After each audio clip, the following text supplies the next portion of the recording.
This is 2 Esdras, chapter 9, verse 1. He answered me then and said, Measure thou the time diligently in itself, and when thou seest part of the signs pass, which I have told thee before, then shalt thou understand that it is the very same time wherein the highest will begin to visit the world which he made. Therefore, when there shall be seen earthquakes and uproars of the people in the world, then shalt thou well understand that the Most High spake of those things from the days that were before thee, even from the beginning. Now, this week, there seems to be an abundance almost of protest and resistance around the globe. Why is it happening? And why is it getting, of course, so little attention? Because most people don't cover the news, at least not international news. Here, let me take you through some of these. Kazakhstan. A new president was recently elected, and this is how the people there reacted. Watch.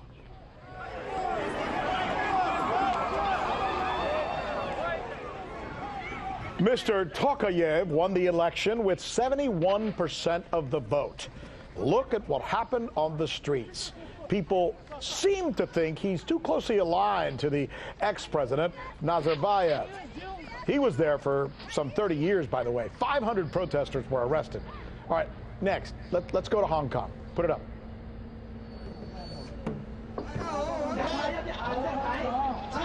This one was really nuts. I mean, look at this. More than 1 million people take to the streets to protest an extradition law that allows China now to take Hong Kong citizens to face trial in the mainland. Not fair, say the people of Hong Kong, who feel like the days of China ruling over Hong Kong have long passed. And now let's do this. Let's go over to Albania.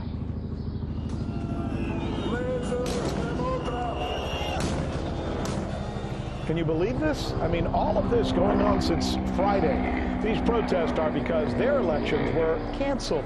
The president of the country recently stopped the election. That hardly ever is going to go over well.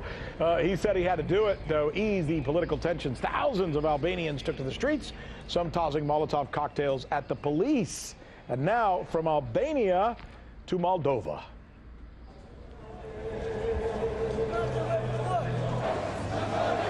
The protest here seems, milder, maybe more peaceful nonetheless. Look at the number of people that take to the streets here. They were called after the pro-Russian president was stripped of his duties.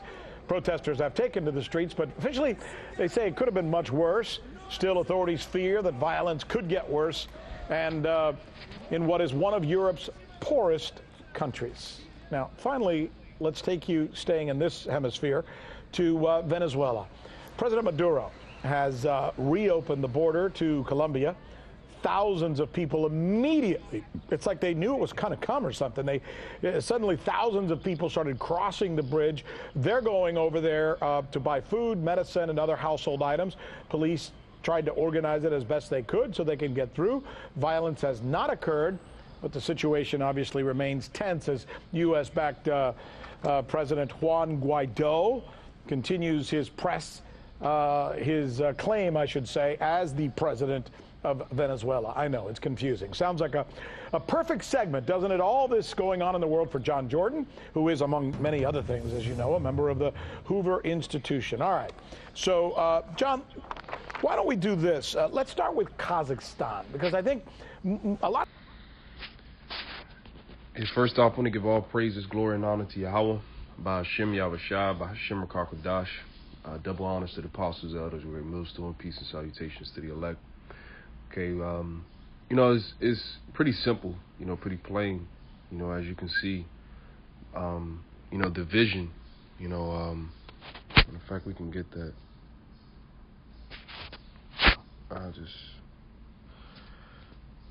The vision, man, the vision in the Holy Scriptures, man, is full of them, okay? It's definitely full of them, Salakia.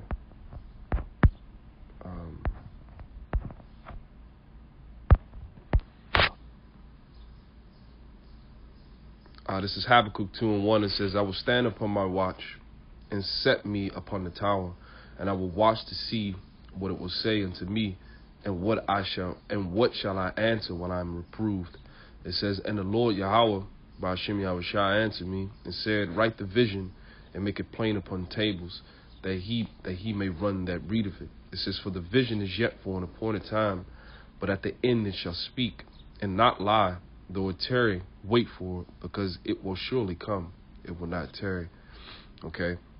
And the men, it says at the top, it says, I will stand upon my watch, and it says, and set me upon the tower. And this is speaking about the men, that was set up, starting with the apostles and the elders, and the men that was set up and to come before them, and the men, on down, the elders, the men that you see on the highways and the byways prophesying, in the spirit and in truth, all according to the word, all according to the proper understanding. Okay. And they are standing upon their watch. Okay. As you can see in a clear example is this right here. The Lord, Yahweh Shai, who the word going to be called Jesus Christ. He said, I pray, as well as watch. Salaki was saying that, just basically the spirit, the flesh is I don't want to misquote it. The flesh is the spirit is willing, but the flesh is weak. Salaki. But basically stating, as far as watching, goes, we're supposed to be watching, but it's only going to be a select amount of men that are supposed to watch and that are supposed to, give you, ultimately give you the message, from them observing, observing the times, and observing what's going on. As we read, which I'll go back to that in Second Esdras, it says, and I watched to see what he would say unto me, and what shall I answer when I'm reproved, and what's being said. What's being said is what was written, and it's what's coming to pass. Okay, it says, and the Lord answered me. It says, write the vision and make it plain upon tables. Okay, the vision is what? These prophecies, and make it plain upon the tables is the minds of these of ultimately the elect. Okay, the elect, because ultimately only the elect are going to receive it. Nevertheless, we're still,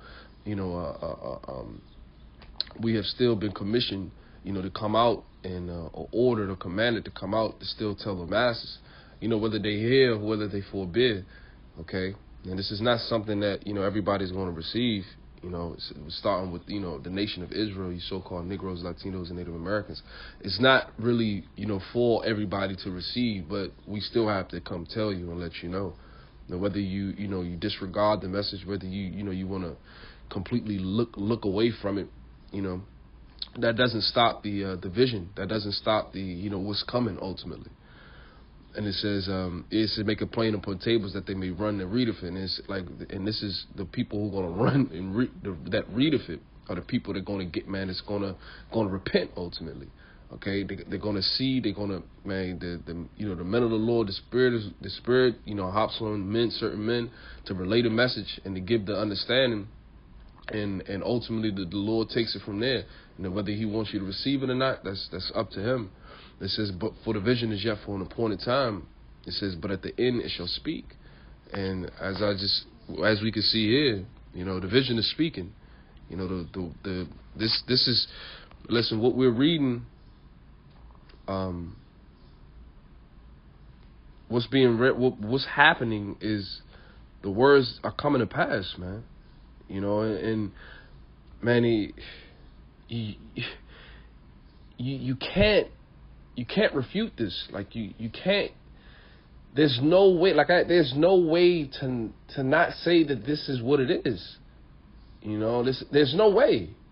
You can't look away. You can try to look away from it. You can try not to. You can close your ears. You can close your eyes. But that doesn't mean that these things are not going to come to pass, man. He said to me then, he said, measure thou the time diligently within itself. How are we measuring? How are we gauging the times here? Okay, how are we measuring? All right.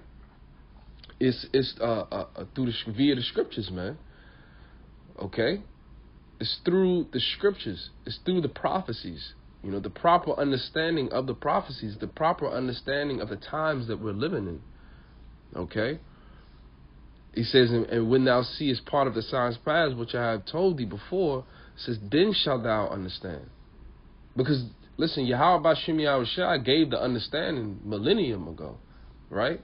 And these things have been, translated, transliterated, have come through, from the original tongue all the way into the bastard tongue that we're reading it from right now. It's been over the years, these things, it's been passed down for us to have it, and for a select few of us to be able to understand the script, to have the script, so we know what's going to happen within the movie. Essentially, what this thing is. It says, "Then shall thou understand that in the very same time, wherein the highest will begin to visit the world which he made," and that's what's taking place right now, man. It says, then shall thou understand that the Most High. It says, therefore, when there shall be seen earthquakes and uproars of the people in the world.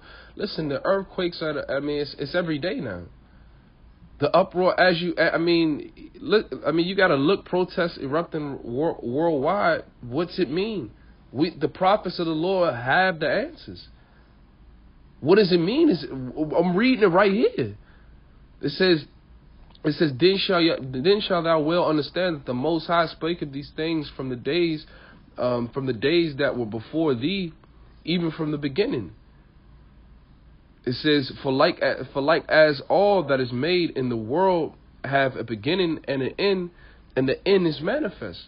Okay, so that we're approaching what now? We're not even approaching it. We're in it. We're living in it. This is the end of this age. This is the end of Esau's rulership, Esau's dominion. Okay, Esau's kingdom. Okay, and we're coming to a golden age, the age where Jacob, was foretold to rule. But this kingdom and how it's going to be transferred, it's going to go through when you see a building, when it's time to rebuild, when they got a project, that they got plans to build a whole new place, whether it be a mall or whether it be some type of new, how should you say, what the hell they call these things, man? The centers, man, these little, I forget, the word is slipping my mind. But these, these little, them outside malls and just any project, any new excavation or any new building that's going up, everything else that's there, whatever building project is about to happen, whatever's there, that has to be destroyed. Okay? The demolition crew comes in and they completely destroy it in order to set up something new. Okay, in order to build something right, and down to the foundation of the building, it's laid like they level it. Okay, and that's essentially what's taking place now. Okay, but we're living in I'm not even gonna say the beginning stages of it, but this is man, and this is the Lord, and this is the beginning of sorrows, man, because the wars and the rumors of wars prophesied in Matthew's 24th chapter, Mark the 13th chapter, all throughout the scriptures. Okay, all the prophets, they spoke about these things. There are many different prophecies that you can go to. This particular one I'm reading is Ezra was speaking about this, man. Which he received visions from, ultimately from Yahweh Yahushua, but he's dealing with the angel Uriel, and he's breaking these things, and he's breaking these things down to him, giving him the understanding, not in full depth, because now we have the full understanding of these things. Okay, and it says made the inner world beginning, and the end is manifest. It says, even so the times also of the highest have plain beginnings in the wonder and powerful works, and endings in effects and signs. Okay, so what's happening is the signs. You have signs before the ending of this world. Okay, the Lord, man, that's what these scriptures is all about, man. He gave us, I guess you could say, bookmarkers. He gave us marks where we will be able to distinguish, I guess, or you could say, set apart. Like, okay, he said this. He said this was going to happen. He said this is the sign that he was going to give.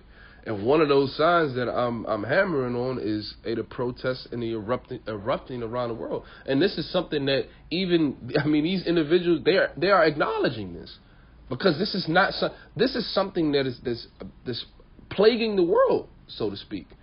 Okay. And you want to know what it's not, man. You can't really fight up against this, man. Like, you can't come up against this because you're going to be confounded. Like I said, you can look away from it. You can, and I'm going to end it there. You can, look away from it. Like I said, you can not want to accept it, but what does the scripture say about that, man? This is Romans 3:3. It says, well, what if some did not believe? Shall their unbelief make the faith of the Most High without effect? It says the Most High forbid. Yeah, let the Most High be true, Yahweh. But every man a liar, as it is written, that thou mightest be justified in thy sayings, and mightest overcome when thou art judged. And ultimately, man, these prophecies are going to fulfill themselves. Everything is coming to pass, man. The famine of the word, okay, the destruction, the collapse of this economy. One of the major prophecies, the RFID microchip, which is the mark of the beast. These things are happening. We're living in this day and age right now. So ultimately, man, brothers, man, stay strong. Fight. We in the end.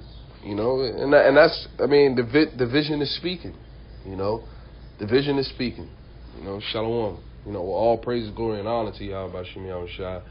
Double honors to the process of elders. Great millstone and peace and salutation to the elect, man. Shalom.